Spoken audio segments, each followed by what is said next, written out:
What's going on, everybody? Benjamin Dixon here from the Benjamin Dixon Show. I wanted to talk a little bit more about the murder of Walter Scott.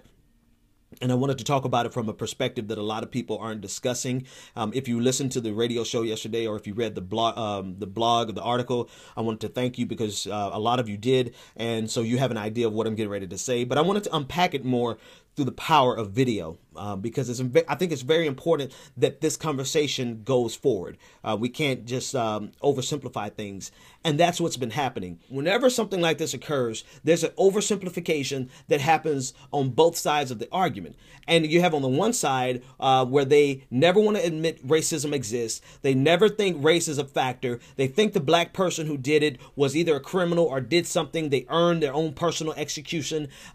They dismiss any of the evidence, and they only look at what is going to confirm confirmation bias, that's going to reaffirm what they already believe about African Americans. That's one side of the argument. And that same side of the argument constantly tries to deflect. They try to change the conversation by saying that we should not worry about cops killing black people. We should worry about black on black crime, as if white on white crime is not an epidemic in itself as well. 83% of all white people are killed by white people. Crime, murder in particular, is a crime of familiarity. If you're going to kill somebody, you're going to kill somebody you know. And they commit fundamental attribution errors in that they always psychoanalyze the victim and never pay any attention to the surrounding circumstances, the situation that was created by someone else. They always look at the victim only. That's the one side. And generally, you will find that there is a high correlation between your political ideology and what you believe with regard to these incidents. And people get tired of me talking about politics, but whatever, it's my show, and you can leave now. But you will find a high correlation between your political ideology and what you believe with regard to these cases. Conservatives, at a high percentage, believe that the cop was innocent and the black guy was wrong. They always believe that the black guy should have done something differently. He shouldn't have done this. He shouldn't have done that. And that the cop was justified. You're going to find that to be consistently the case. You'll find a few who don't believe that. You'll find a few, especially in this case, because there's a video, that might not be the case. People may now see the light because we have a video. But unless there's a video, they won't believe it, right? But then on the other side, you have a lot of progressive white liberals, God bless them, but they oversimplify the situation by simply relegating it to be a matter of race, simply saying that this guy was a racist. Don't get me wrong, race clearly is a factor. Race is a huge component, but if you just say that and never unpack what that actually means, then you never get to the bottom of it. You never get to change the problem, and people still get killed. When you magnify the ego of a person who feels that people should be subservient to them because of their race, when you magnify that ego with the power of a gun, then you have a small person with a Napoleon complex who is out to make himself feel important and to do that on the backs of minorities.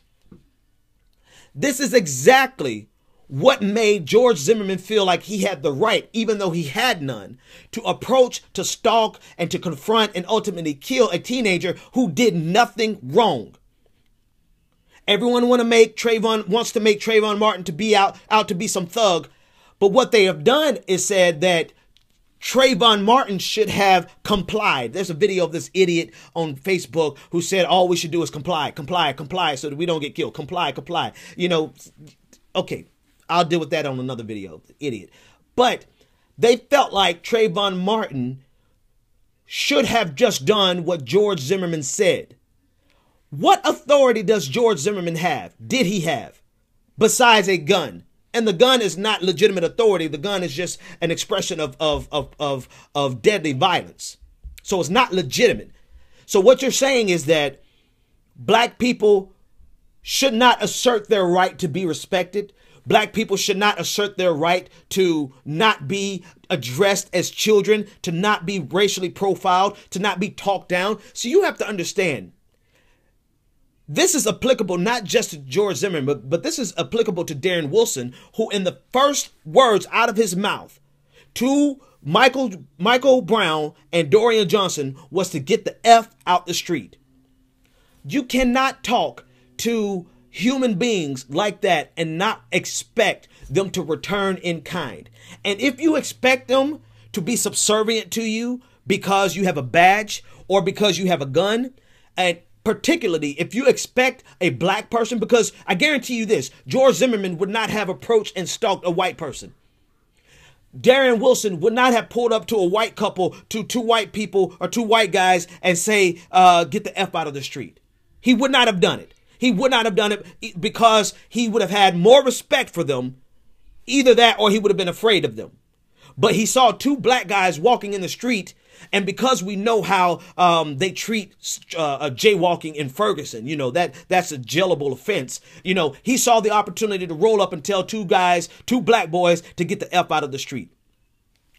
Instantly creating a situation wherein any normal human being, we don't care who you are. We don't care what badge. If you come to a human being, black or white or different, with a level of disdain and disrespect, and you provoke a situation, don't be surprised when a person returns it to you in kind. And then you listen to people talk and say that, well, he should have just done what he said, or he should have just obeyed the law. No, see, there's a difference between the law and a person who's abusing their authority and using that authority to make themselves feel bigger than what they are. What you have is a bunch of small people with Napoleon complexes, emboldened by the power of a weapon, who are going through communities asserting their dominance, or trying to assert their dominance because they're not important at home, they're not important on their job, and so they're taking this violence out on the people that they feel should be subservient. Here's where race comes in. Because this is the same thing that black people got killed for during Jim Crow. Black people were killed if they looked into the eye of a white person. Black people were killed if they didn't say yes, sir, or no, sir. Black people were killed if they did not allow people to talk to them any kind of way. And so when people on one side of the argument say that African Americans should just comply, ask yourself, would you comply if someone was telling you to get the F out of the street? Whether they were a police, see, you have to understand. A badge does not give you respect. Respect gets you respect. And something that they don't teach, and maybe they do, but they need to teach it more.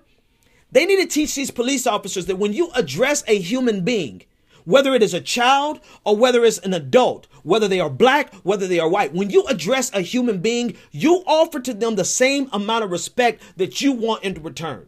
Now, if you do that and they still disrespect you, it's a different game. But you don't open up a conversation with another human being like Darren Wilson did, saying, get the F out the street, and not expect for that person to become agitated and aggravated, thereby creating the entire framework in which that person gets killed. And our system does not pay attention to this at all. All they're concerned with was whether or not Trayvon Martin fought back, and was he a threat to George Zimmerman. Well, you're damn right he was. Yes, he fought back. He should have fought back, because this George Zimmerman, the coward, had no authority whatsoever to stalk and to create a confrontation where he later gets his ass beat, and now he's fearing for his life. The system does not incorporate this, and people genuinely expect African Americans to simply comply. We have to start changing the makeup of our police departments. That is the only solution. We have to do that by changing the makeup of our political system. Would you expect anything less from the city of Ferguson when they're exchanging emails, racist emails, making jokes, laughing about it? They saw African Americans in that community as animals that they can extract wealth from. How could you expect anything more? But the problem isn't them. The real problem is the fact that African Americans allow a city to be run by people who are not reflective of their community. 67% of Ferguson was African American, but you had no African Americans serving in critical and crucial positions of authority. And so in that environment, a small man with a bruised ego, angry because these two black boys had the nerve to talk back. Yes, He is going to turn around his car just like Dorian Johnson said. He's going to turn around his car and he's going to escalate the situation because how dare these black boys talk back to me? I have a gun. I'm a police officer. I have the right to not be disrespected. I have the right to not be dismissed. I have the right to not be talked to like this. I have the right to not be talked to like a child, or even worse, in a way that you wouldn't even address a child. And when black people start asserting that right, people who believe that we should be subservient to them lose their minds. That's how you get Michael Brown being killed over jaywalking, because the situation escalated. Once those people asserted their right to be men, once they asserted their right to not be harassed and insulted and cursed at by police officials. That's what nobody is talking about. So then that's the problem. Here's a solution. There should not be a police officer on the street who is simply an idiot with a gun, who has to exert his need for authority on the backs of minorities. Someone who is not important at home, yet wants to come to work and abuse the community that he's supposed to be protecting and serving. They should not be on the police force. We should not have to comply with the violent expressions of small men with guns and Napoleon complexes. So this is what we do. We vote the mayor of that city out. Yeah, that's what we do. We get rid of the mayor, and we put a mayor in office that is going to put a police chief in power that is going to create a culture of respect, of mutual respect, who is going to get rid of all of the small people with Napoleon complexes who are not important at home and need to feel important in the street. We have to do that. There's no reason Ferguson should have been a 67% black community run by all white people. None. And so the onus is up to African Americans. If you want a revolution, go vote. And don't just vote for the president of the United States. Vote for who's going to be mayor. If you want a revolution, it's not this. This is not revolution. This is not what we are to do. This is what we need to do. We need to vote. And anyone who's telling you that we should not vote because both parties are bad, they're an idiot. And you can tell them I said it, tell them to come talk to me, because the reason you have a policing environment in which they are able to abuse minorities because they feel like minorities should be subservient and just do whatever they say is because that is a culture that is passed down from City Hall. And so if you really want to change this thing, you have to vote. You must vote, and vote every single time there's an election. So for every city, for every person that has been accosted by the police, every person who has been disrespected by the police, every person who has had a family member unjustly imprisoned by the police, the challenge to you is to overthrow the system and to have a revolution. And that revolution occurs in the voting booth. I don't care who you vote out.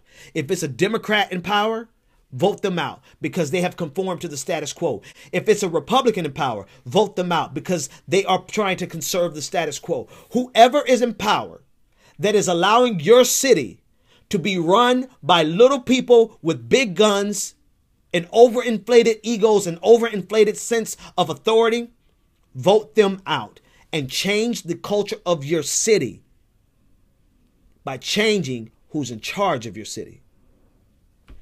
Benjamin Dixon's from The Benjamin Dixon Show. Holla at your boy.